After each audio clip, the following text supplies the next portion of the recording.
Hello, party people. We're back again, this time again with my sister for some more cult goodness.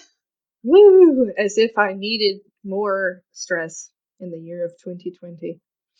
Uh, it's not stress. I think the ones that we listed today are at least not, are kind of taken down a notch. So Oh, hey, I could at use least there's that. slightly less disturbing information. Maybe. Not going to guarantee that because I wrote this like 2 weeks ago. So Okay. I And I don't haven't even I remember. haven't read it yet, so my reactions will be genuine, and I don't recognize these cases either. So Oh, you haven't heard of Nxivm? Allison Mack? maybe, Allison probably, Mack is an actress. I know she was in S- Smallville, I think. no idea. Never watched it. Anyway, Nxivm, it's spelled Nxivm, is a self-described American multi-level marketing company. All of those might as well be called a Yeah. friggin' cult anyway. Based near Albany, New York, which offers personal and professional development seminars through its executive success programs. The company has been widely described as a cult and is alleged to have been a recruiting platform for a secret society, variously called DOS or the Vow, in which women were branded and forced into sexual slavery. In early 2018, Nxivm's founder Keith Rainier and his associates, actress Allison Mack, were arrested and indicted on federal charges related to DOS, including sex trafficking. Others associated with Nxivm were also charged with federal crimes. As of April 2019, 5 people associated with Nxivm, Mack and co-founder Nancy Salzman, Lauren Salzman, Seagram heiress Claire Bronfman, and bookkeeper Kathy Russell had pleaded guilty to various charges. Rainier was convicted in federal court of sex trafficking and racketeering on June 19th, 2019. Among the allegations was that Rainier ordered female members to adhere to severely restricted diets and he would oink at them as they ate. No. That It's like, I don't care who you are and how much money you have. If you oink at me, I'm probably going to punch you in the face. Like, Yep. this fat girl don't do that. Like, you don't do that to We were somebody. just talking about how excited we were, or I am in general, about mastacholi tonight. Like, I'll be damned. Let me eat my food. Oh And if even Justin, your husband, oinked at you, you probably want to punch him in the face. Like, yeah, I would punch him in the face. yeah.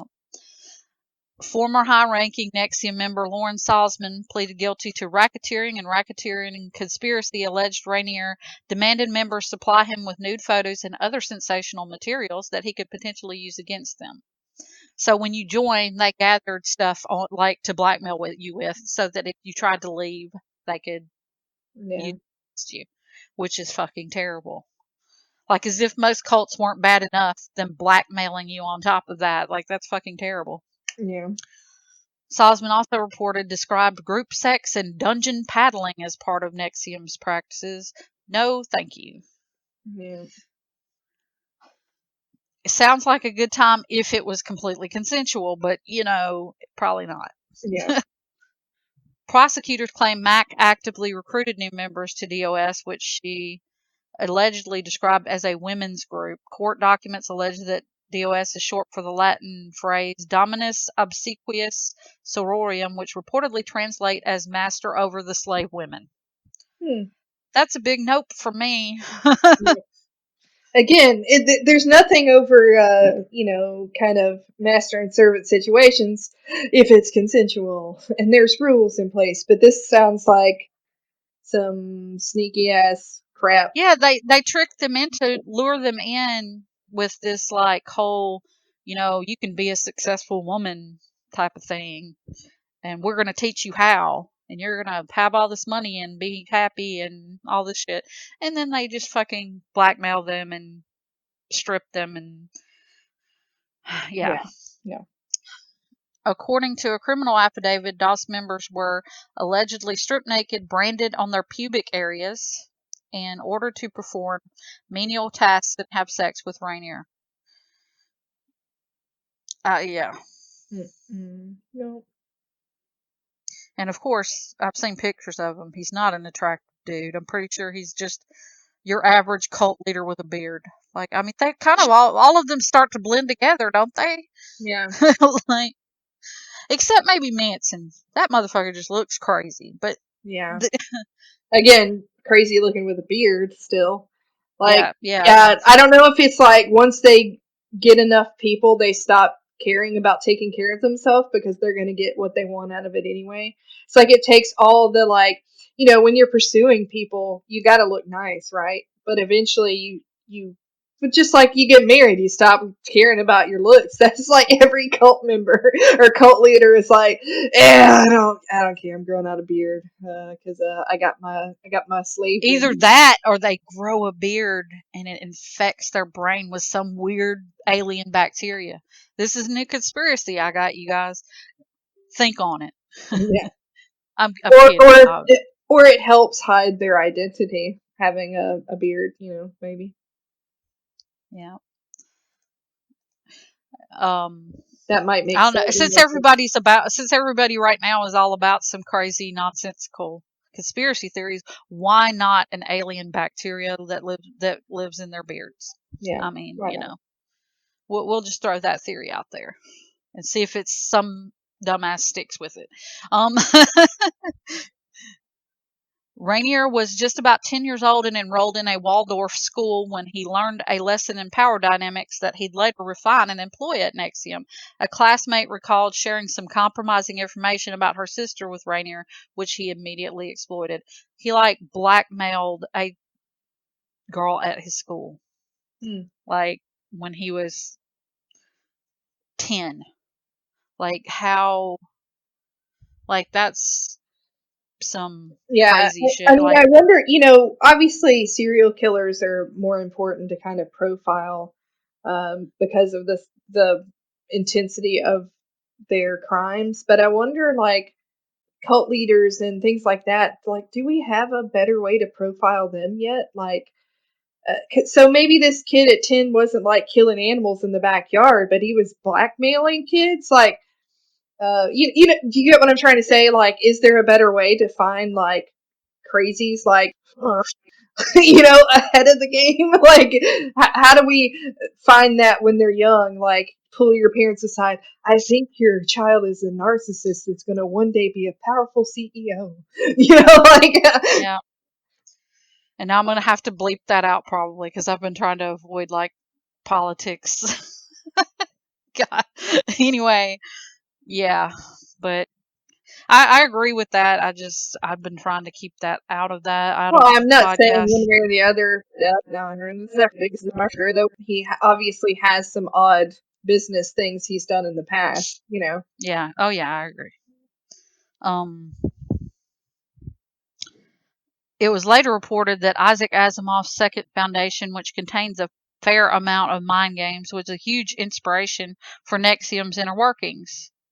He had read the book at age 12, after which his manipulative tendencies apparently only grew stronger.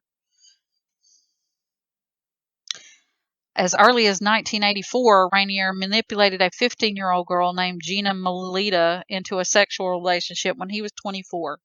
He often took her to video game arcades where he seemed to enjoy one Atari shooter called The Vanguard that would later become his nickname in his sex cult.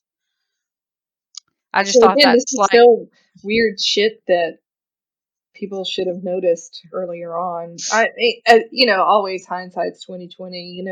Looking on the outside, I always sound really skeptical of these people. Obviously, I know that when you're in the situation, it may be different, but at the same time, like, if you see something, say something. I know that's the terrorist thing, but, like, Yeah. I just wish people had better confidence in speaking out about things that are a little odd. Yeah. And these classes and seminars that they held took as long as 12 hours to complete. God, I'd probably leave after 5 minutes. I'd be like, I'm fucking bored. Like, Yeah. I can't... 12 hours for a seminar? Like, that's a lot. I took an 2 days of 8-hour seminars on Microsoft Excel, though, but I was enthralled. But that's just me. Well, that's Microsoft Excel, and I love it. and you're a weirdo. But anyway, Yeah. I use it, but I don't. I guess I just don't care that much. But Yeah. I didn't those have to pay for it though, so that was the plus side. just an example price for one of those seminars is $7,500. Yeah, that's a no. Yeah. New members were instructed to text their masters photos of their unshaved vulvas to ensure that their faces were in the frame. Extreme low calorie diets were enforced, while any sexual activity that didn't involve Rainier was prohibited. And like we discussed, they also had to give up collateral in the forms of videos showing themselves masturbating, which would allow Rainier to blackmail them if he thought it was needed. So there's more blackmail material on top of him collecting other information and photos and stuff. He had videos of all of them masturbating. Yeah, no. It's You one think thing to have you some think if dude. someone said, "Hey, record a video of your masturbating for this business opportunity," I'm going to be like, "No, no, no, thank you." That's Yeah.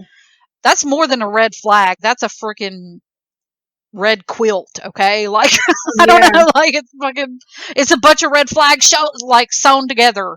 Like that it's huge. Yeah, I mean, again, I hate saying like, how the fuck did these people not see it? But in this one's case, I'm really like, I cannot give a benefit of the doubt to this. Every part of this, from beginning to end, the cost of the seminars, what they're asking for, the sex dungeons, the master and servant situation, the vulvas, the masturbation video, All this. like none of that. Like I would have backed out at the very first ask for nudes. I would have been like, I barely even send that to my own fucking husband. No thanks. Yeah.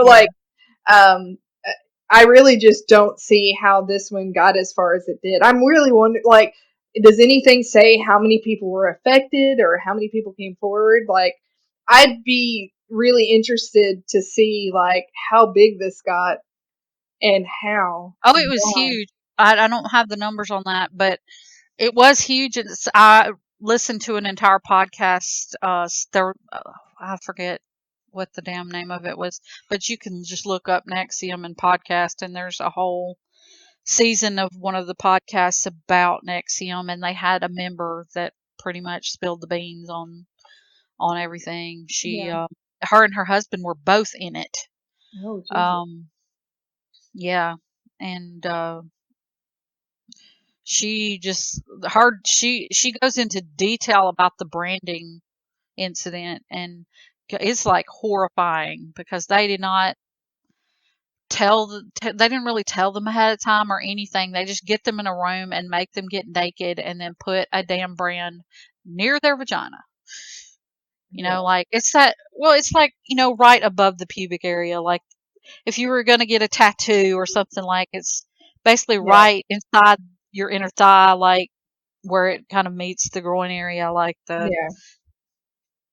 that general area. Um, but they really used a hot brand, and the pain that she described was god awful. You know, Mm-mm. and Nope. just imagine like that happening to you completely unexpectedly too. Like that's Yeah. horrific. Again, without consent. Yes. But regardless of all that, Rainier is set to be sentenced in 2020, when he'll receive at least 15 years as a mandatory minimum sentence with a potential life sentence. And I just, as with all of these cults, I check into whether they still exist or not. And as of 2019, they were still operating. Nxivm was still around, even though Rainier's probably going to go to jail for possibly life. Yeah. Nxivm is still going. Like, but Yeah. But at why? least Rainier is in jail. Maybe they're trying to continue it as a legit business. I'm not sure Yeah. how that. How do you I, how do you even do that? Like, how do I you don't. expect to do that? mm, I don't know. All right. I guess. Do you have any final thoughts on that one? Just, Uh, just why? No, why? How? No. Why? Yeah. All right. And the next one is a cult called the Ant Hill Kids. You want to read about that one? Oh, let's see. Already, first thing, a name I don't think I can pronounce. Yes, that's why I left it for you. You're Okay. welcome. All right. Ant Hill Kids. Rock. That's what I'm going with. Rock Thoralt. Was a Canadian. Okay, I guess that's the name of the person. That's The that's the leader. Okay. leader. Rock Thoralt was the leader of a Canadian cult who led the small religious group the Ant Hill Kids in Burnt River, Ontario between 1977 and 1989. Throughout a self-proclaimed prophet under the name Moise. Moise? I'm going to say Moist from now on. Founded the Doomsday Cult in Quebec based on Seventh-day Adventist Church beliefs. Throughout maintained multiple wives and concubines, impregnating all female members as a religious requirement and fathering 26 children. Throughout's followers, including 12 adults and 22 children, lived under his totalitarian rule at the commune and were subject to severe physical and sexual abuse. Following the cult's formation, Thuralt began to move away from being a motivational leader as his drinking problem worsened, becoming increasingly totalitarian over the lives of his followers and irrational in his beliefs. Members were not allowed to speak to each other when he was not present, nor were they allowed to have sex with each other without his permission. Thuralt used his charismatic talents to cover for his increasingly abusive and erratic behavior, and none of the other members questioned his judgment or openly blamed him for any physical, mental, or emotional damage. Thuralt began to inflict punishments on followers that he considered to be straying by spying on them and claiming that God told him what they did. If a person wished to leave the commune, Thuralt would hit them with either a belt or a hammer, suspend them from the ceiling, pluck each of their body hairs individually, or even defecate on them. The Ant Hill Kids raised money for a living by selling baked goods, and members who did not bring in enough money were also punished. Man, I'd be screwed. Over time, Thuralt's punishments became increasingly extreme and violent, including making members break their own legs with sledgehammers, sit on lit stoves, shoot each other in the shoulders, and eat dead mice and feces. A follower would sometimes be asked to cut off another follower's toes with wire cutters to prove loyalty. The abuse extended to the cult's children, who were sexually abused, held over fires, or nailed to trees while other children threw stones at them. One of Thuralt's wives left a newborn child, Eliezer Level. Man, really, these names.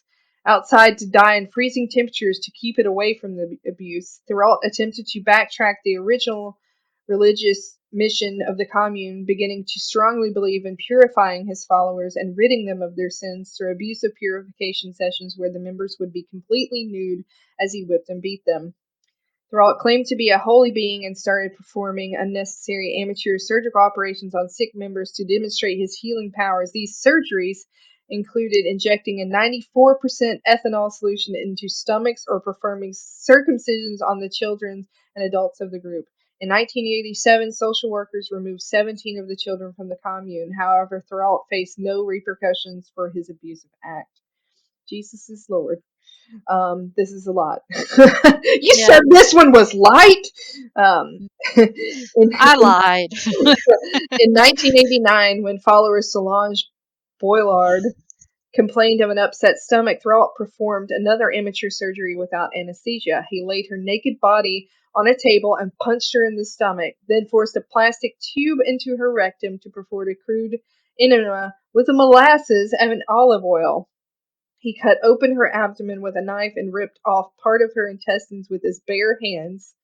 Thuralt made another member, Gabrielle Laval, stitch her up using needle and thread and had the other women shove a tube down her throat and blow through it. Euler died the next day from the damage inflicted by the procedures. Claiming to have the power of resurrection, Thuralt bore a hole in Boilard's skull and with a drill, and then had other male members along with himself ejaculate into the motherfucking cavity. Jesus, oh my god. When Boilard inevitably did not return to life, her corpse was buried a short distance from the Ant Hill Kids commune. Whew, all right. Whoops. Yeah, I didn't remember this being this terrible. No, oh my god. Like, all these other cults were like, we control you, we sex you. This is like, whoa, this is a lot of stuff. I mean, I guess And it's less members. it's getting worse in the. I just kind of read ahead to the next paragraph too. It's gonna get I worse. don't. All right. So Gabrielle Laval herself underwent harsh treatment at the Ontario Commune during the late 1980s, suffering welding torch burns to her genitals, a hypodermic needle breaking off in her back, and even 8 of her teeth being forcibly removed. Laval, or Lavallee, I'm not sure how to pronounce that, attempted to escape from the commune after Thurelt cut off parts of her breasts and smashed her head in with the blunt side of an axe. But upon her return, he removed one of her fingers with wire cutters, pinned her hand to a wooden table with a hunting knife, and then used a chainsaw to amputate her entire arm.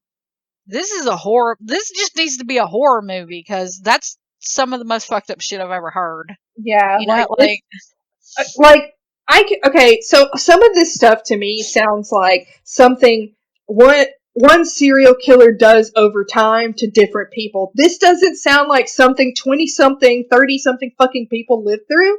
Like, holy hell, it's like all the serial killers lumped into one big party, and doing this to people over. Holy god, like, this is crazy. I've never heard of this and I am disturbed. So, okay. yeah.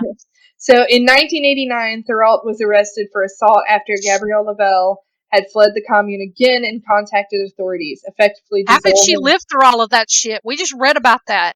They Yeah, cut like, off her parts of her breast and hit her with an axe and cut off an removed a arm. finger, cut off an arm with a chainsaw, and she lived. How? How I, did she live through that? That is I'm crazy. telling you, that bitch is hardcore.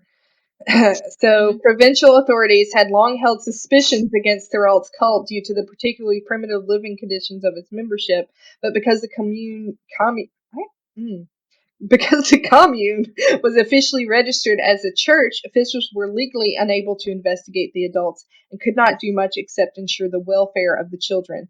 Thuralt was found guilty of assault for the amputation of Lavelle's arm and received a sentence of 12 years imprisonment. The vast majority of the cult's followers abandoned Thuralt after his arrest, but during his imprisonment, he fathered another 4 children with remaining female members during conjugal visits. Laval's report allowed further investigation into Thuralt's action, exposing the wider abuses at the communes and Solange Boilard's murder. In 1993, Thuralt pleaded guilty to second-degree murder for the death of Solange Boilard and was sentenced to life imprisonment. In 2000, Thuralt was transferred to Dorchester Penitentiary, a medium-security prison in Dorchester, New Brunswick. In 2002, Thuralt was rejected for parole as he was considered too high risk to reoffend, and he never applied again. In Thank 2009, God. yeah, in 2009, controversy over Thuralt made headlines again when he tried to sell his artwork on a United States-based website, murderauction.com, which called itself a true crime auction house and was willing to sell some of Thuralt's drawings and poetry. The Correctional Service of Canada prevented Thuralt's work, leaving Dorchester Penitentiary, and Stockwell Day, the Canadian federal public safety minister at the time, wrote to the Correctional Service to express concern that the killer was benefiting from work in prison. Whew. And to that I say, thank goodness. Yeah. All right. On February 26, 2011, 63-year-old Thuralt was found dead near his cell at Dorchester Penitentiary. His death is believed to be the result of an altercation with his cellmate, Matthew Gerard McDonald, a 60-year-old convicted murderer from Port, Newfoundland, and Labrador, who was charged with the killing. McDonald pleaded guilty to second-degree murder and was sentenced to life in prison, having already been serving a life sentence for a previous murder charge. McDonald had stabbed Thuralt in the neck with a shiv, walked to the guard station, handed them the weapon, and proclaimed, "That piece of shit is down on the range. Here's the knife. I've sliced him up." Whew. I think that's hilarious that this other guy's a murderer. Is that like Thuralt was so bad that this other guy's a murderer and he's like, that guy needs to fucking die. Like Yeah, that's how bad that this guy is, that this other murderer is like, this motherfucker needs to die. yeah. All right. So Thuralt, along with Robert Picton, Clifford Olson, and Paul Bernardo, has been considered one of Canada's most notorious criminals since the 1980s. In 2002 film Savage Messiah depicts Therault's crimes against his followers and this ensuing legal recourse. The film stars Luke Picard as Therault, Polly Walker as Paula Jackson, the social worker whose investigation revealed the crimes. Gabrielle Lavelle wrote a memoir of her life in the sect entitled The Alliance of the Sheep, basically. That's the that's the translation is Alliance of the Sheep. Yeah.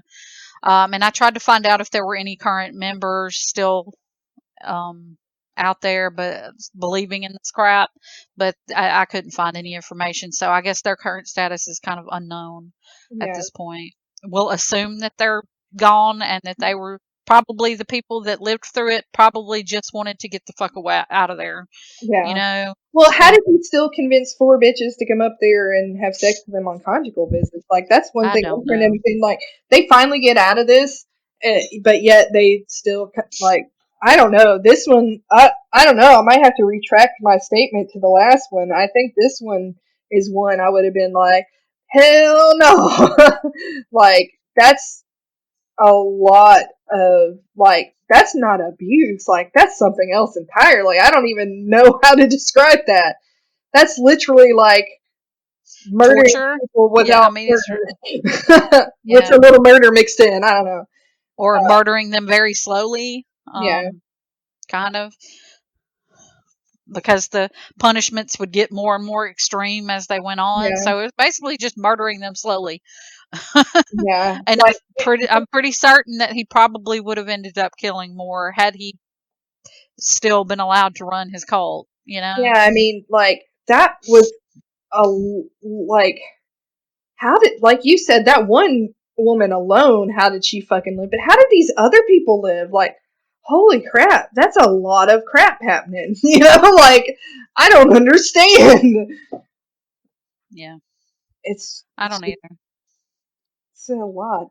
It's a lot of things. Anyway, that's all the research that I had for today. But I since I've been doing an honorable mention one that I'm not gonna like cover in detail, today's is the KKK, and yes, does qualify and is considered to be a cult. But I'm not going to go into depth with it because I feel like even talking too much about them is honoring them in some way, and I do not want to do that. Yeah. So just honorable mention, KKK, you fucking suck. Anyway, The end. yes, the end. And yes, they're still around. You probably know some because I feel like I do. And Yeah. I've probably deleted some the past few months. Like, Yep. if you say racist bullshit on social media, you go bye bye. That's my opinion. It's hard to Like I said, even stay on social media at this point. Everything hurts me bum bum to see. yeah.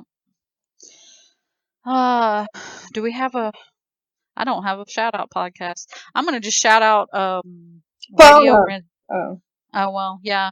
It's Bonna's birthday. Happy birthday, Happy birthday, Bonna. Bona! We just released an episode today, and we told her happy birthday on that one too. But we're gonna say it again anyway. Happy birthday, Bonna.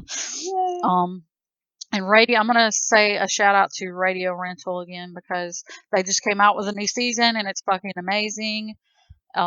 It's the one that's hosted by Rainn Wilson, and it's real life stories, like weird ass stories, like doppelganger stories, and just weird, like glitch in the matrix type stories. Oh, I Like, love and the Matrix stories. oh yes, there's a lot of those in this, and it's really short too. So for people that don't have are like, I don't got time for no hour long podcast. These are like 10 to 15 minutes, and they're really great story. There's usually one or two stories per episode.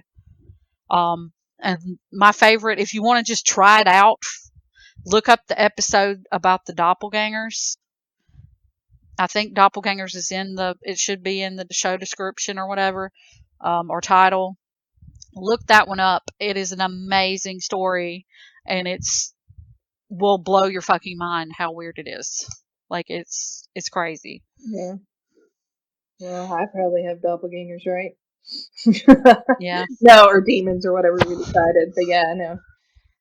Yeah, but it's another it's a story similar to yours, but it's like a guy who he gets in a fight with his girlfriend, and she gets in a cab and drives away, and then she walks up as the cab pulls away, Mm-mm. and that is his real girlfriend.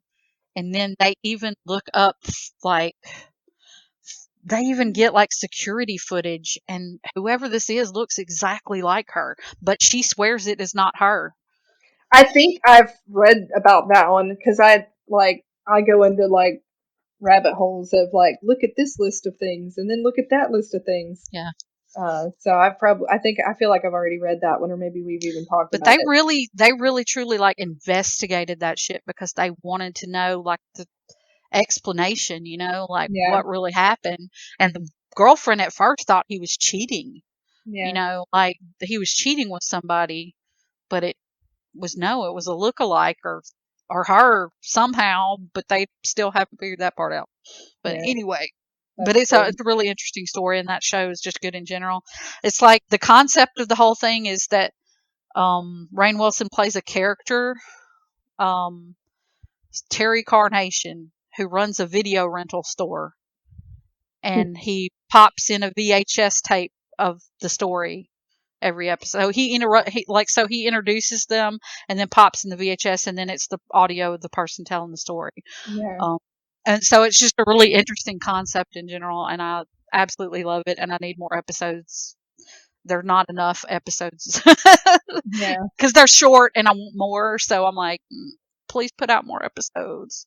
yeah. Also, I'll go ahead and say Blood Ties too because they just came out with their new season, and it's a scripted one, but it's about um a murder, and Josh Gad is one of the voices Hmm.